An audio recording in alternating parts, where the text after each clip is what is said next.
Today on 5 Play Friday, we are focusing on correctable errors.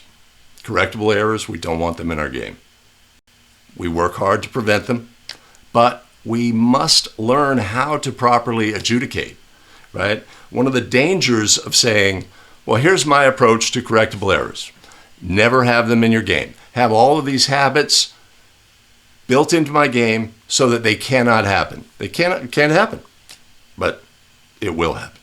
And then, if we've neglected learning how to handle correctable errors, we're in a position where we don't know how to properly adjudicate the play, and we're at risk of making an error.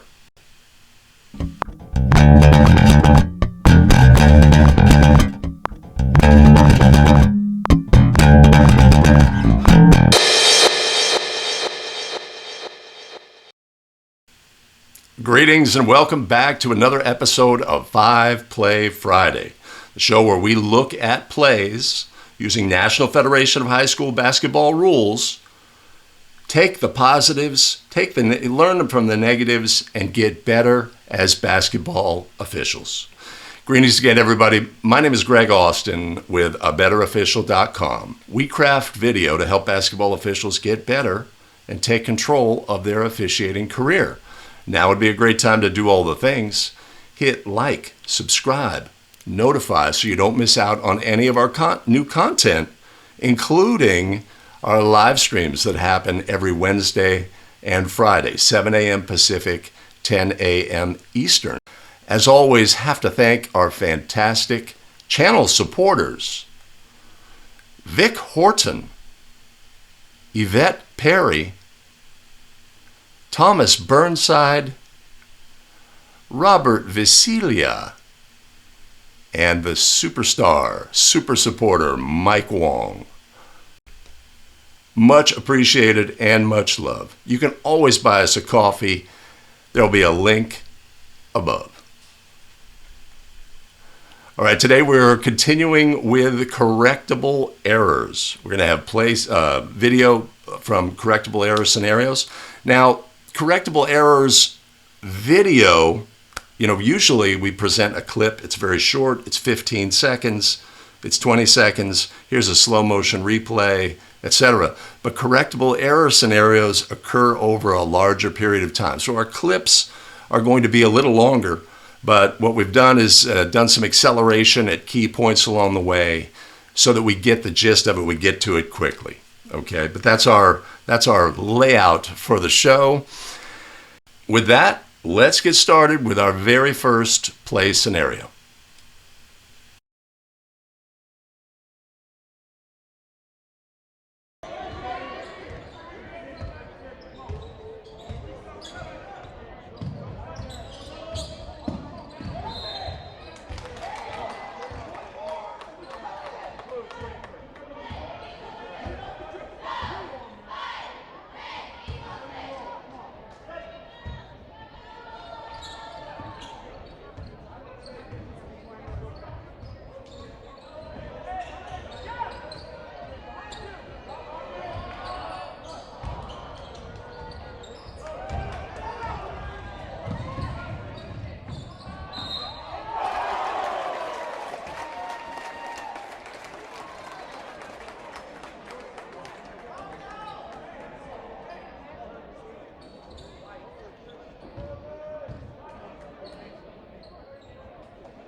Fantastic. So we're starting with a simple play scenario because oftentimes this is going to be how these scenarios unfold in our game. This would be a common scenario. So this foul by Blue 23 here was the 7th team foul. the officials erroneously, instead of awarding merited free throws, administer a throw-in. The ball becomes live. So this gives us a great chance to understand, sort of in a game scenario, what our window to correct is and whether we can correct the error. Okay, so if we go back, foul occurs, and the officials erroneously take the ball out of bounds on the sideline instead of administering throw-ins. When the ball becomes live here, which it does when the ball is at the disposal of the thrower, and now the ball is live. Our time frame to correct has begun. Right? We have an attempted try, but yet there's no dead ball, so our window is still there, and we have a foul, and the ball becomes dead. This is our opportunity to correct before the ball again becomes live. Right? So let's think. We have to obviously be experts at status. We need to know when a ball becomes live. And in this instance, it will become live when the ball is at the disposal of the free thrower. At this point, we're still correctable. Hey, ref. Our window has closed. We just need to understand that basic time frame to correct. Now, I will say, in finding video for correctable errors, sometimes we have to be creative. There was no seventh foul in this game. My partner, who was lead on the original play, he says, I really don't remember that in our game. What? A correctable error? But we could take game video and just show and really just emphasize as well the fact that we need to be able to replay in a correctable error scenario. Right? We have a closely contested game. We are officiating in real time the action on the court. Right? We have an open matchup, the defender legal, ball handler legal. Our brain is focused on real-time processing of plays. Right? We may have had a problem with the post player and the post matchup. We got a big against small, always a really hard thing to officiate, etc. We're focused in the moment.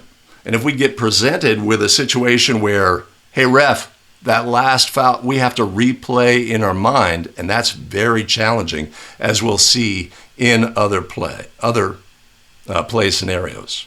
So just a simple play to start, just to emphasize the process, what we're thinking, when we can get information, and how we would have to process that play. If we got presented with that foul, hey ref, that last foul was the 7th team foul. We should have shot bonus down here, right? Who was our shooter, right? What's our point of interruption? That's our first thing. Has there been a change of possession? That's our second thing. Okay, now we have the groundwork. We know where the ball is going to be coming in if there's no correction. But we have to go through the process. Okay, wait a minute. We had the foul, and then we had what? Did we have a try for goal? And then we came down here, and then the ball went in, so the ball became dead. And we had a foul, and then we had a subsequent free throw. All right, so our correctable error time frame has ended. This is not correctable by rule.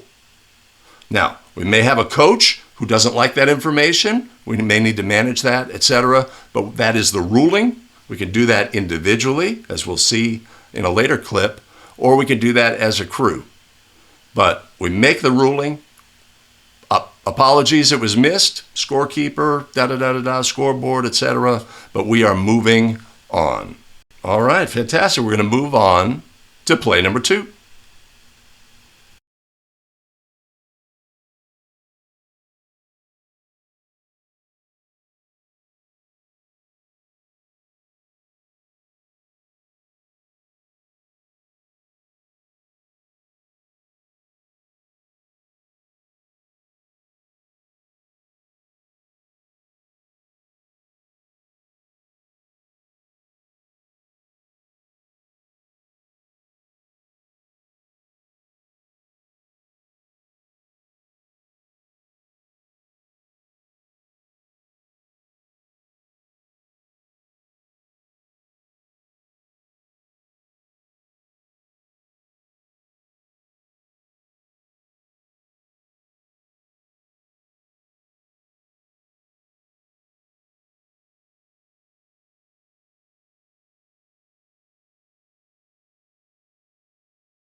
Crazy scenario.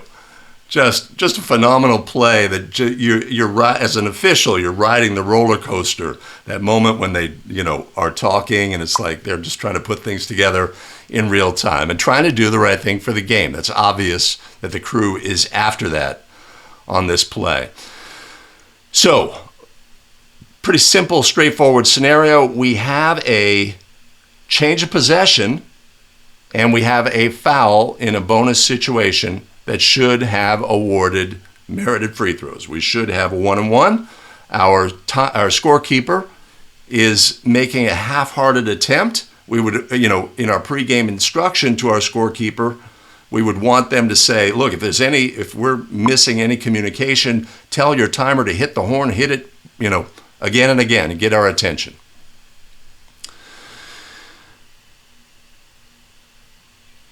Right, it's important to know when our window of correction ends on this play. Give me just a second here. So, we have an incorrect ruling. We are administering a throw-in, just as in the previous play.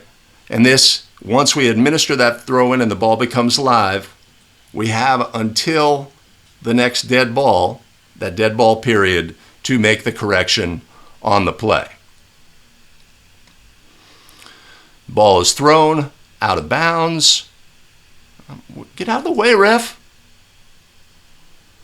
And when the ball becomes live right there, our window closes, right? So we know, we need to be able to look at play scenarios, look at the game of basketball and say, when does the ball become live? When does the ball become dead? Really straightforward stuff, right? But we have administered that. We go on, and for some reason, at some point, the officials then get an inkling, hey, wait a minute, right? 17, maybe they look up at the board, maybe somebody says something from the stands, maybe our scorekeeper, who's rather meek, is more forceful, maybe the coach says something, but whatever reason, we're now tasked with making a determination about whether this is a correctable error situation. We make the wrong decision here, but you can see that the officials, even though I speeded it up, it's like they are doing a lot of processing in real time and trying to evaluate the situation. And that's hard. That is hard. That's just the way it is. In the end, they determined that a player who was not fouled is going to come off the bench and attempt, right?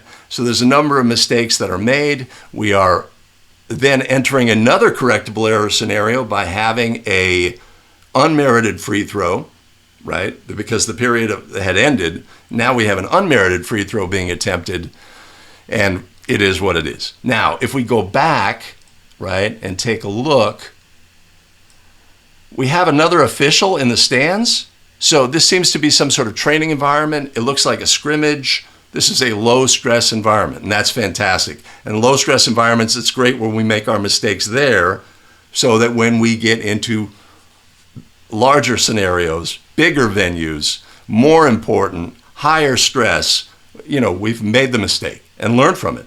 And so I want to point out something as well,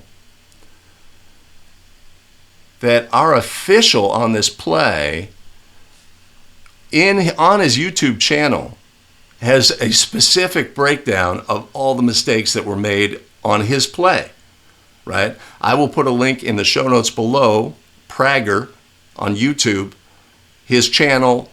You can go watch his other videos, of which there are several that are excellent as well, and look at that breakdown, because what's important is, especially when we analyze our game video, is I did this wrong, I did this right, I did this wrong, I did this, this could use improvement. That's really good. I've identified, okay, what's my action plan? Well, I'm never going to do that again. We're never going to screw this situation up again.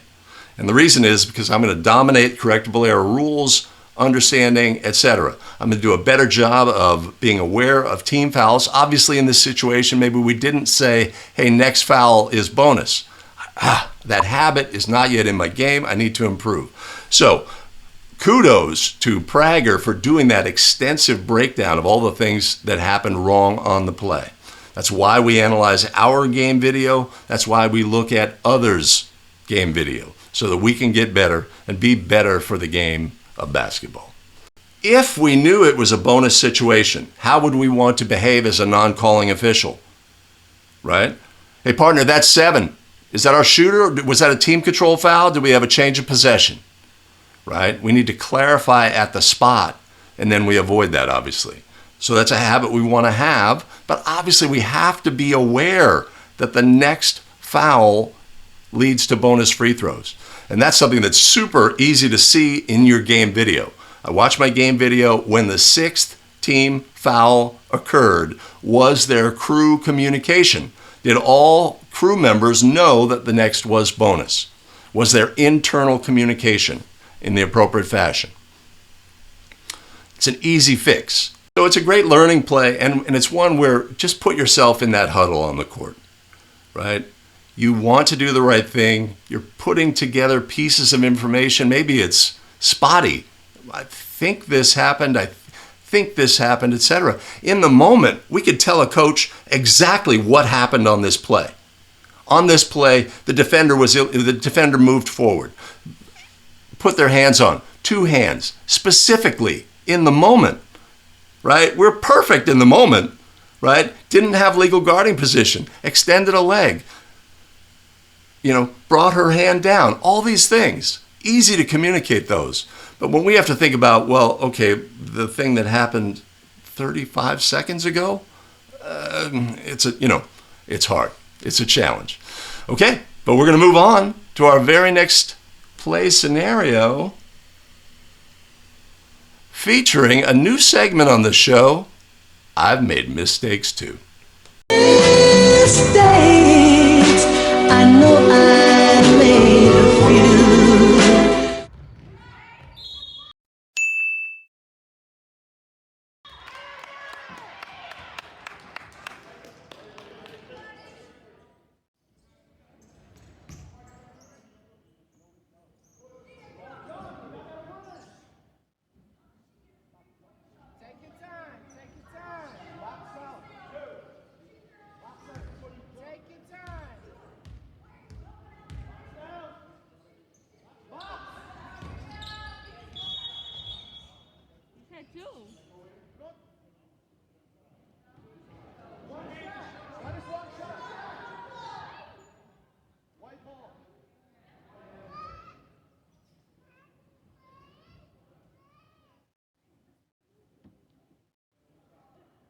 Exactly, he said 2 foot.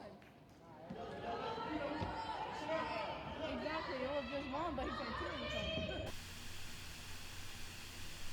2. All right. Yeah, we screwed that one up. All right, so we have a goal is scored. A foul is called. We have a double whistle on the play. For convenience sake, allow the trail official to take it. This is a low-stress, low-level game. Not that it doesn't deserve our complete focus and attention. Give me just a second here. Get out the way, ref.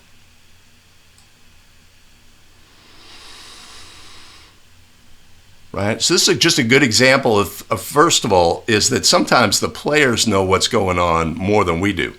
Right? If we have a mental lapse, I announced 2 free throws to the players, right? It also shows you how much they listen to you. But they're playing basketball. Everybody's playing, right? They knew the ball went in. The officiating crew did not know the ball goes in. Okay, so we receive information at that point that an issue has occurred. We identify immediately what our point of interruption is. Going into it, White had gained team control when the whistle blew. So our point of interruption and the team was awarded their merited free throw. Right? They were due 1 merited free throw by rule. They were allowed to attempt that, so we're not going to rescind any free throws or add any free throws or what have you. But we do need to count the goal that was not awarded. If we fail to do that within the correctable error time frame, we would have a problem, right? So what is our correctable error time frame to score the goal? the ball becomes live and the clock properly runs. The ball is live here, but the clock has not run. The clock properly is started, dead ball. If the ball became live subsequently, we would no longer be able to count the goal. This is our window. We make the correction within the window. We administer and go. There's no re-administration of merited, unmerited, because that's not a factor on this play. What we're looking at is counting of the goal. We score the goal and move on. Pretty straightforward. Obviously, it's a sort of a lapse in awareness, communication, right? As lead, we'd want to say, hey, partner, the ball went in. We'd want to be aware whether our partner scored the goal with the table or not. But obviously, as lead, we're confused on this play, didn't see the ball go in because handling the foul call, which probably should have been the lead's primary. Okay, so things can happen in your game, but if you can make a determination of the ruling and move forward, understand your correctable error time frame and what needs to be done, we're good to go. Easy, good correction, but it's also a great, you see, well, that's one of the other aspects of correctable errors. How many reps do you have? How many times have you evaluated in your game? Do we get a lot of practice at this? It's just like if you officiate lower level basketball, how many basket interference and goaltending calls do you get? You don't get a lot of reps. Getting reps and going through the process, hey ref, this is possibly a correctable error, or this is a correctable error. How are we going to proceed? Hopefully through video analysis, play scenario analysis, and rules analysis, we can, get those reps virtually so that when they do happen in our game. But when they do happen in our game, we have to go through that real-time processing and evaluation of what has occurred. And therein can lie the challenge. All right, next play. Let's look at our next play.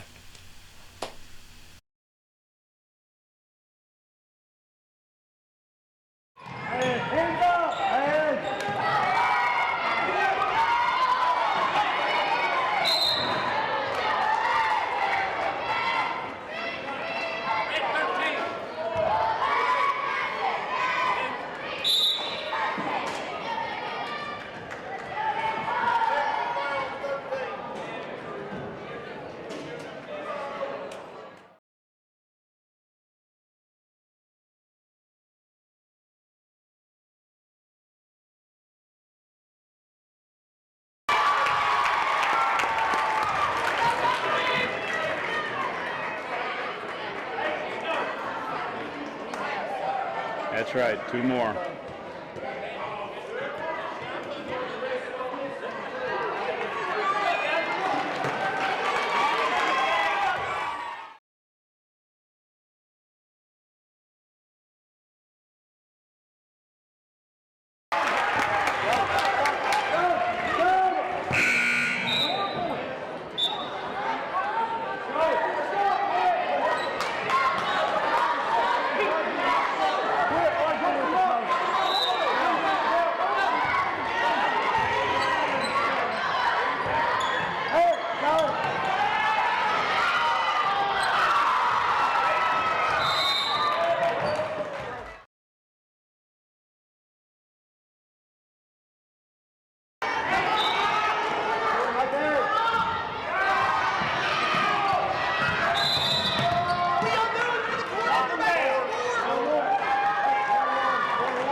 Oh, where's Greg? Hold on.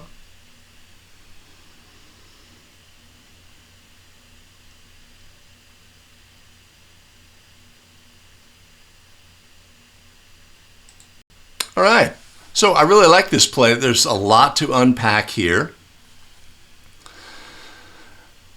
in the way that this is handled. So we have a shooting foul. White 30 is the offended player and will be awarded 2 free throws. During the dead ball period, player must say something. Tactical foul is assessed. Free throws are attempted by not the player who was offended on the play. Officials are ready to move on. The coach is fighting for, hey, wait a minute, I got my technical foul free throws. Number 30 knows at some point he's supposed to shoot. He goes, no, I want my technical foul free throw shot by white 11. He's my guy. Okay? So, we have free throws being attempted by the wrong player, either the first two or the second two, depending on how they administered. Okay? But this brings up some great other questions that arise on the play. So, we have allowed a player to attempt free throws, and they are the wrong player. What is our window to correct? The ball becomes live, and ultimately, the ball becomes dead. The clock had properly started. We have entered our window of correctability, and once the ball becomes live for the resulting throw-in, the opportunity to correct is no longer there. So we have erroneously allowed a player to attempt free throws. When they were the wrong player, they were not merited. The other player had merited the free throws. And we got that wrong. The crew got it wrong, and they allowed a player to attempt, the wrong player to shoot. But let's go here and say, all right, here's our first two. The number 11 here takes the first two free throws.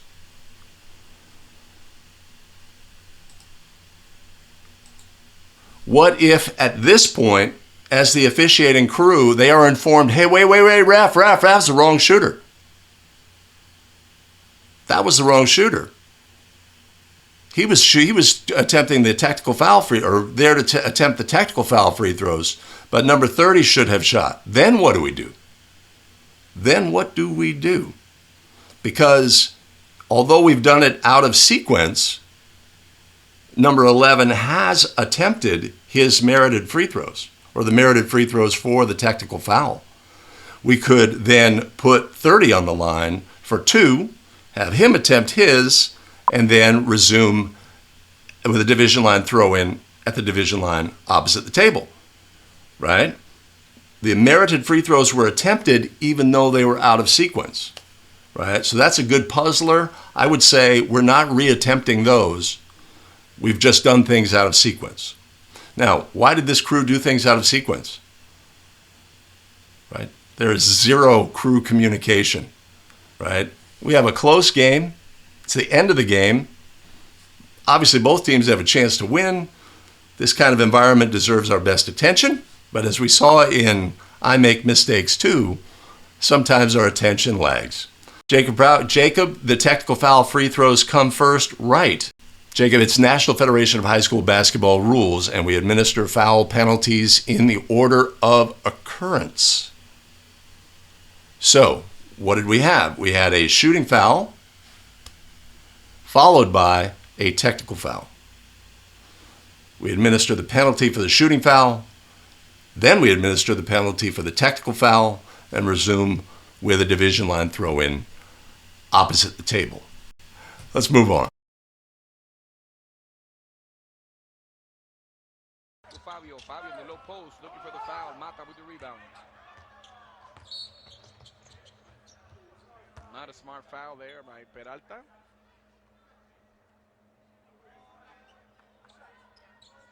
It's his first foul. And they will shoot two on a situation in which Mexico didn't even have an advantage, and they were about to hit foul limit.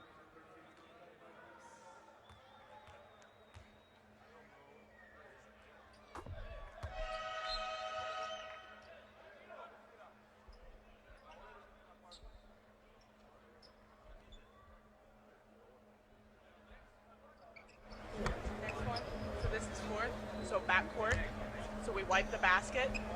No basket, that was a 14 foul. There'll be some trouble there on the table. No. Backcourt, yes. The foul was in the backcourt, so we're going to Referee backcourt, Lauren so Bass. 24, yes. She's setting the clock. Backcourt.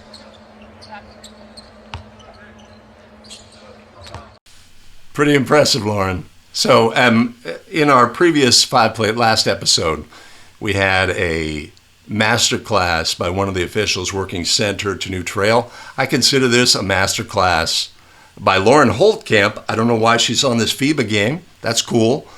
NBA official Lauren Holtkamp.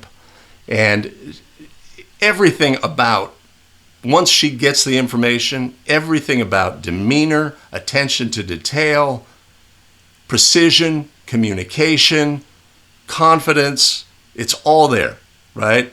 If we can bring some of that into our game, the game appreciates it, right? That's something that's really important to understand, is that the game wants you to behave that way. The game, the stakeholders in the game want officials who have clarity of communication, confidence, project strength in their rulings, and administer the game properly and with precision. Because the stakeholders in the game could say, okay, I can trust that official, right? I don't understand the call, but man, I trust them that they got it right, because everything about them says, I know exactly what we're doing next. I'm stealing everything I can from Lauren's behavior here on the court. So what we have is a situation where the free throw was unmerited. The officials erroneously were informed or assumed that bonus free throws would follow. That would be the fifth foul in FIBA. We're going to shoot 2 bonus free throws. So the players line up and 1 free throw is attempted and made, but that was an unmerited free throw. We receive information during the correctable error time frame that was an unmerited free throw. We cancel the free throw and move to the point of interruption, which on this case, since the free throw was unmerited, if we did not award that bonus free throw, it would have been a sideline throw-in. And where would the sideline throw-in have been? In the back court. All right, let's move on to our very next play scenario.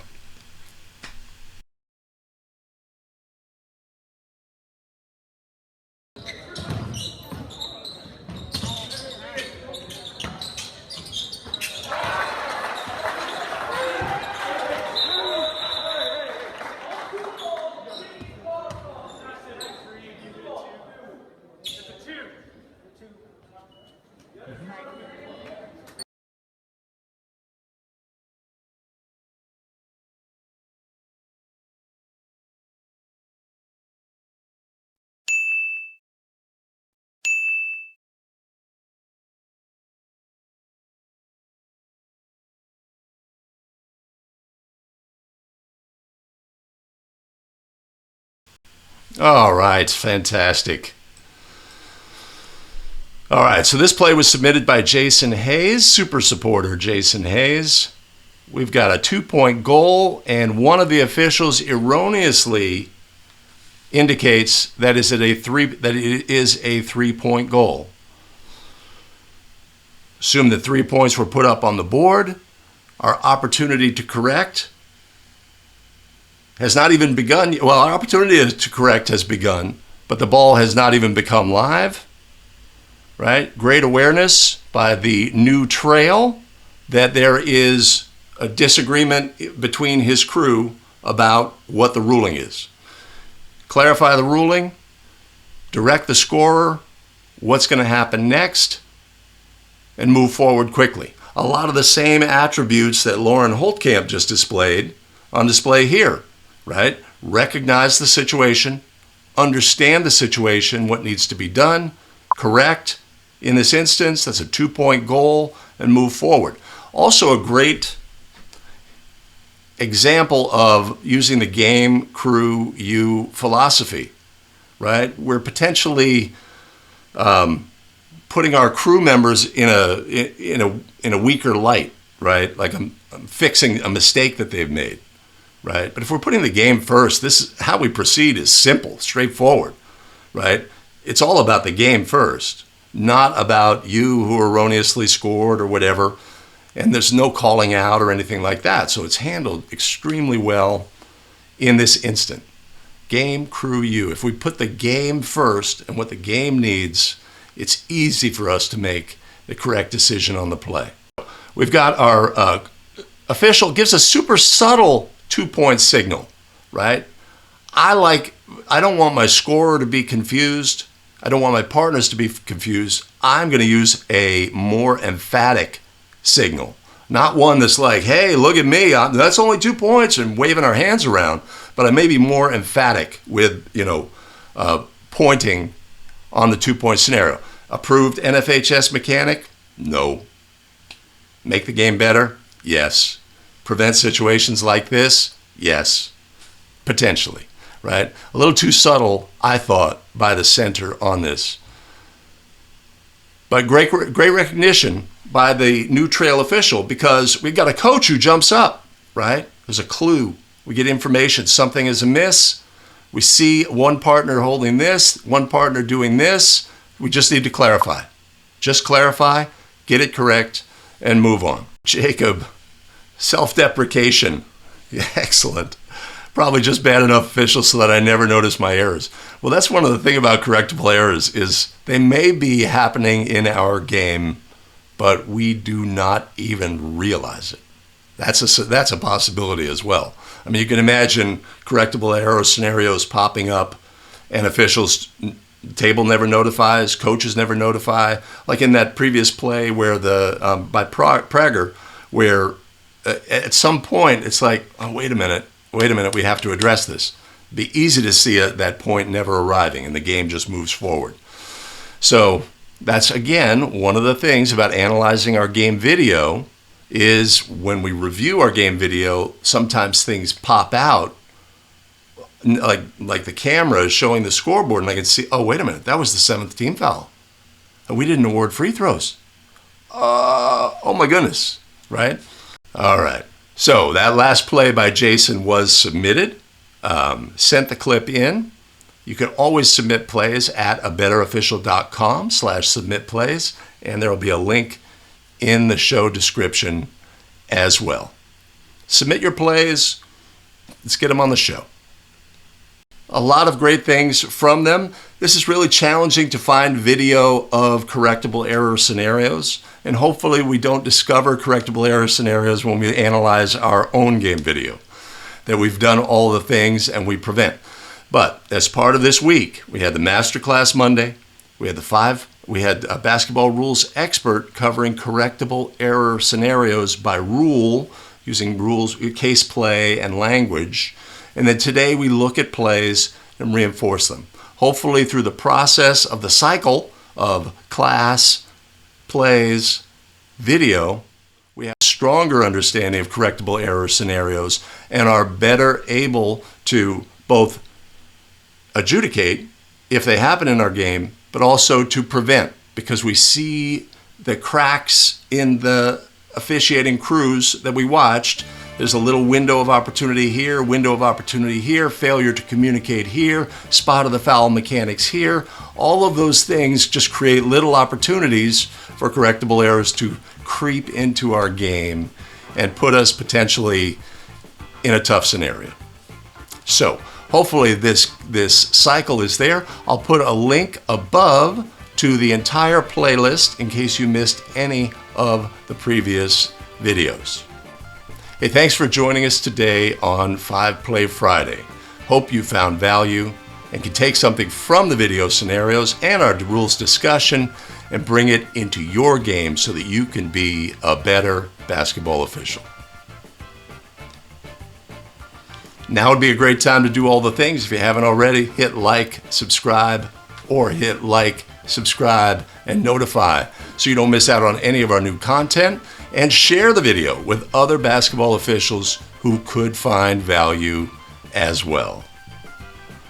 Have to shout out our fantastic channel supporters today: Vic Horton, Yvette Perry, Thomas Burnside, Robert Visilia, and super supporter Mike Wong. If you want to support the show, you can always buy us a coffee at abetterofficial.com/coffee. There will be a link above. All right, thanks for joining us today. That additional video content is here, our previous basketball rules expert, and the entire playlist. We'll see you in the very next video. Take care.